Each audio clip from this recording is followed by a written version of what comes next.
ওই জাহান্নামের ভয়ে, কবরের ভয়ে নবীর সাহাবীগণ কেঁদেছিল, তাবিগণ কেঁদেছে, খোলাফায়ে রাশিদিনরা কেঁদেছে। শুধু তাই নয়, আল্লাহর ওলিগণ কেঁদেছে, হক্কানি আলেম ওলামারা কেঁদেছে। কারণ ওই কবরটা বড় দুষ্কর, কবরটা বড় ভয়ঙ্কর, যেখানে চিরজীবন চিরদিনের জন্য থাকতে হবে মুসলমান। ওই জাহান্নামের মধ্যে সাপ থাকবে, ওই জাহান্নামের মধ্যে বিচ্ছু থাকবে, জাহান্নামের মধ্যে গরম আগুন থাকবে, জাহান্নামের মধ্যে বড় বড় ভয়ঙ্কর জীবজন্তু গুলো থাকবে। ও মুসলমান শুনে নাও, জাহান্নাম তেরে আসবে, আপনার দিকে তেরে আসবে না মুসলমান। ওই জাহান্নাম থেকে যদি বাঁচতে হয়, ও মুসলমান শুনে নাও, ওই জাহান্নাম থেকে যদি বাঁচতে হয়, এই দুনিয়ায় আমলের জিন্দেগি বানাইতে হবে, নবীর প্রেমের জিন্দেগি বানাইতে হবে, শরীয়তের তরিকতের হাকিকতের মারিফতের জিন্দেগি বানাইতে হবে।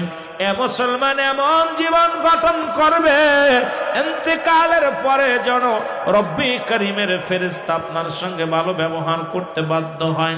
একটা হলো ঈমানি আত্মা যদি হয়, ঈমানি আত্মা হলো আজরাইল যখন আপনার জানটা বাইর করতে আসবে, আজরাইল সালাম দিবে আপনাকে, রে মুসলমান আসসালামু আলাইকুম।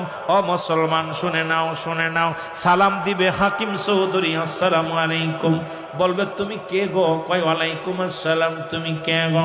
আজরাইল বলবে ও হাকিম ভাই শোনো, আমি আজরাইল আল্লাহর ফেরেশতা। পৃথিবীর মধ্যে মুসলমান ভালো করে দিলের কান্ডা লাগান, শুনে নাও। আমি আজরাইল বলে তুমি কেন আসছো?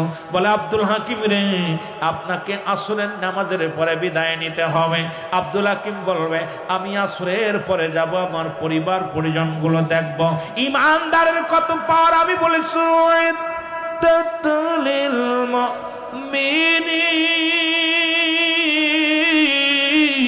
ওরে মুমিনের কত, মুত্তাকিনদের কত পাওয়ার, মুমিনের কত পাওয়ার, মুমিনের জন্য প্রস্তুতি আছে আটটা জান্নাত।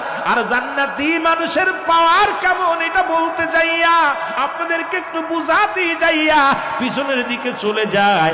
এবার আব্দুল হাকিম ডাক দে বলবে ও ফেরেশতা শোনো, আপনজনদের দেখা হয়ে যাবে। ফেরেশতা জিবরিল আমিন চলে, আজরাইল আলাইহিস সালাম চলে আসবেন। আজরাইলকে ডাক দে বলবে আব্দুল হাকিম বলবে আজরাইল রে তুমি কোন জায়গাতে ঢুকবা? বলে আজরাইল আমি ঢুকবো কোন জায়গা? আজরাইল বলবে আমি ঢুকবো আপনার মাথা দিয়ে। মাথা বলবে আজরাইল দাঁড়াও। ওরে আমি দুনিয়ার মধ্যে কোনো মানুষকে সিজদা মারি নাই, দুনিয়ার মধ্যে